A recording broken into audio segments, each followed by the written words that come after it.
Washington et il a rencontré deux très proches de Donald Trump, en l'occurrence son futur vice-président J.D. Vance et son conseiller spécial à la Apparemment, dès que sécurité. Donc ça veut dire que Donald ça Trump y au est, pouvoir, l'administration Trump il va est arrêter la déjà guerre partout dans en le action. monde.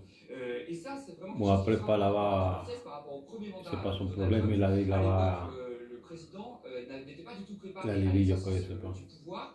Cette fois, c'est différent. Trump veut être Après, efficace c'est vrai, il doit, dès le c'est, le premier jour, gouvernement, dès il qu'il doit s'installe au être, bureau ovale, pour mettre en action son c'est programme comment ça le plus s'appelle ça? rapidement possible, en C'est particulier son un programme de gouvernement, politique étrangère.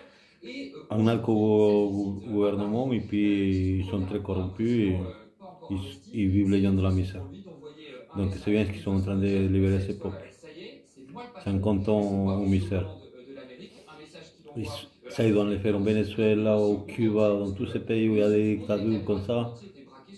Ces gens-là, ils doivent disparaître. Tous ces dictateurs. Ah ouais, ils doivent aller se réfugier ailleurs, je sais pas, mais. Ou dans le pays, mais qu'ils laissent le pouvoir, c'est tout. Ah ouais, trop de misère. 50 ans de misère, ça va pas, non? Vous voyez ces petits gamins contents? J'ai vu tout le monde, ils sont contents. Apparemment, ils sont en train de cercler là. Et contre une garantie de l'OTAN qui ne constituait pas l'adhésion, il n'a pas dit l'adhésion, il a dit une protection des frontières, des nouvelles frontières de l'Ukraine pour éviter que la Russie ne pénètre à nouveau. Donc c'est deux positions gigantesques. Et je suis surprise qu'ils n'en parlent pas, ou en tout cas, c'est fondamental. Et c'est pour ça qu'il y aura vraiment, à mon avis, une grande chance que le conflit soit réglé.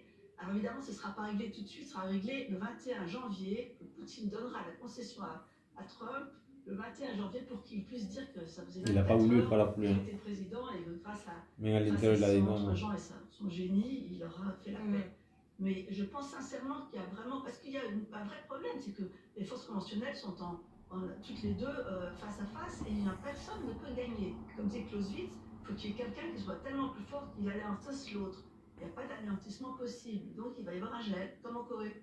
Alors je voudrais qu'on revienne sur les coulisses de cette réunion trilatérale qui n'était pas prévue à l'agenda. D'ailleurs, Marjorie, quand on voit on ne peut pas imaginer qu'on lui ait forcé la main. Il a souhaité Alors, il y a quand même deux indices. La première, c'est évidemment, on savait depuis hier déjà par le communiqué de l'Élysée que cet entretien bilatéraux se déroulerait théoriquement à 16h pour Donald Trump et à 17h pour Volodymyr